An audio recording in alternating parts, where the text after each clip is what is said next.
This is Ranger Kidwell Ross, editor of World Sweeper, and we're talking with Brian Giles, who is Sweeper Product Manager for Elgin Sweepers. So, Brian, let's talk about this machine, which was launched 3 weeks ago, you say, at your dealer meeting. What's different about the Megawind? Well, the Megawind is kind of a departure from our normal sweepers. We really like to think of it as a vac truck with an optional sweeper attachment, as opposed to really being a dedicated sweeper truck. This is our 10-yard model, and it comes in 10, 13, and 16 yards. Of course, the 16 yard ends up on a tandem because we're going to have to carry a little more weight. The real heart of this unit is this fully articulated boom here.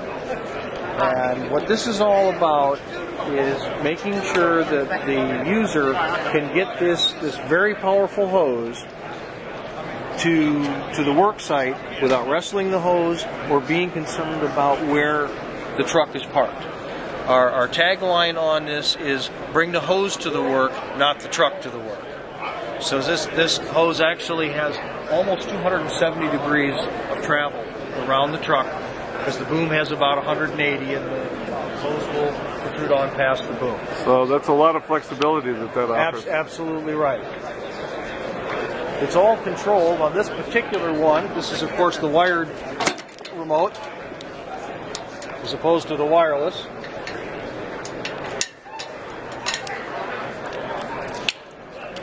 Everything is controlled off this little box. The operator, once he's unhooked this off the back of the truck, no longer needs to wrestle with the tubes or the hose. Everything can be done simply by fingertip controls. So that's an impressive aspect. And this is the National Contractor-based show, the National Pavement Expo, as opposed to the APWA being more for the municipal folks. So you think that this is something that is applicable for contractors. Why is that? Well, I think it's absolutely huge for contractors because there's a huge and growing market in several directions. First direction is, on the municipal side, a lot of the customers that are putting increased catch basin and vault cleaning into their stormwater permits don't have the equipment to do it and aren't prepared to buy a dedicated machine to do it. There's a tremendous opportunity for a contractor to get in there and pick up that extra catch basin work that goes above and beyond what the municipality can do. Municipalities are also hesitant sometimes to buy leaf equipment because the time span is so short. Well, you can imagine in 13 or 16 yards, with the way that this thing sucks up leaves, you can imagine how effective and efficient that would be.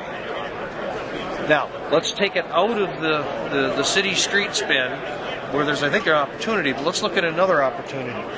Here we've got, kind of as an example, we've got a manhole riser here, so you can probably conjure up, well, it's certainly good for catch basins, but we look and we see some debris here and we see some bricks around here. Well, just like roads and bridges and a lot of stuff in our infrastructure, it's beginning to crumble, and a lot of this stuff needs work. Typically that will be contracted out by a city and not necessarily done themselves. So replacing damaged curb and damaged asphalt around your manhole systems, you got to break all that up, you got to take it out, you got to redo it. Perfect application for this. If you step over here, look how strong I am. I can pick up concrete with 2 hands. Oh, that's nice. That you amazing? Have been working out since last year. I have been. This kind of demonstrates what you might see in a bridge deck rehabilitation, where you've taken out the broken material, exposed the rebars, you're going to clean this up, then you're going to clean it up, and you're going to fix the bridge deck. Well, the only way to get that broken stuff out of there is either suck it out or get in there and try to dig it out by hand. Obviously, that's not cost effective. Now, for many years, people have been using industrial vacuum loaders, but of course, those are twice the price. And they're not going to have near the flexibility of a truck like this to be able to use in other places. So we've got bridge deck work. We've got crack filling, where you get in and you mill the crack open to accept the patching compound. Well, you can't leave the material there. Well, here's a perfect way to get that, rather than trying to broom it up. Get in there, vacuum it out, get a nice clean crack, and you'll hear the crack seal people here talk about how important it is to get that crack clean to get your patch to work. You bet. Well, there's a perfect answer for it. And it can all be done without wrestling the tube. One guy can do it simply by working his thumbs on the little paddle controllers. And it's a sweeper. And if you so choose, you may order this with sweep gear. Now, let me talk a little about the sweep gear. Obviously, there's some similarities to the normal Elgin sweep gear. That's what we make. We're very good at it. But we made some changes on this machine because we believe it's going to get used differently than a typical street sweeper would. We see this doing leaf cleanup after you vacuum leaves. Okay. Well, as anybody who's ever tried to work leaves with a sweeper, we know that they can be kind of treacherous. They bunch up, they ball up, they get caught in the case of this, they get caught in the center broom, they get caught in the head, they get caught in the tube, and then sticks. Sticks absolutely tear you up doing leaves. Well, we've gone to what's called an open throat nozzle. And it has two things that are radically different probably from any nozzle that anyone has ever seen. We have a very, very large door up here that gives us a whole lot more ingress for bulky materials like leaves, twigs, and sticks. We also have this big wide throat. It doesn't neck down any place, which means that the twigs that are hiding underneath the leaves that so oftentimes plug this up will actually manage to get pulled through. Very good.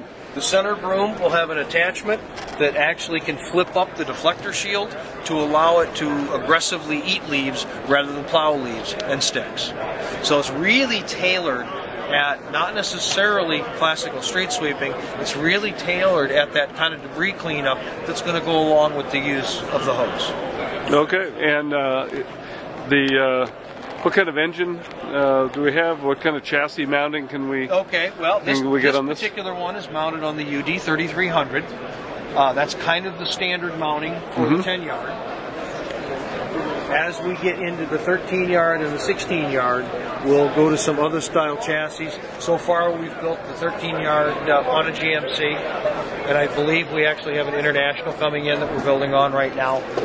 They have to get a little bit bigger axles. So typically we start to get into some trucks that you wouldn't normally see us using. Okay.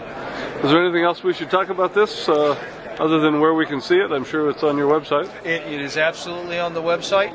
And, well, hopefully you're going to see it on your city street and in every construction project that you drive by here in the near future. And in the hands of some contractors who are taking that work away from those municipalities. Well, I don't even know that they're going to take it away. Where I see the opportunity is I don't think the municipalities are in a position to handle it. They're adding, many municipalities are adding much stricter goals on their vault and catch basin cleaning. Years ago, not long ago, years ago, you cleaned a catch basin when it overflowed and people called you and said, my street is flooded. Or you cleaned the storm vault when all of a sudden it wouldn't take water when there anymore. was a problem. When it was a problem. Well, as part of the stormwater phase 2, in part of their good housekeeping practices, a lot of environmental officials at the city level and in the county and municipal level have put in the routine cleaning and maintenance of vaults and catch basins. They very possibly are not equipped with the current equipment to be able to handle that. So that's a perfect opportunity for a contractor to pick up some incremental work that didn't even exist before. I think that's a really good point. Well, we've been talking with Brian Giles about the new Elgin Megawind, which is quite a versatile machine, from sweeping to catch basin cleaning to bridge deck repair and more. So Brian, I feel sure we can find the Megawind on the Elgin website. If you would tell everybody what that website address is, please. Sure, that address is www.elginsweeper.com. All right. Thank you very much. Thanks, Ranger.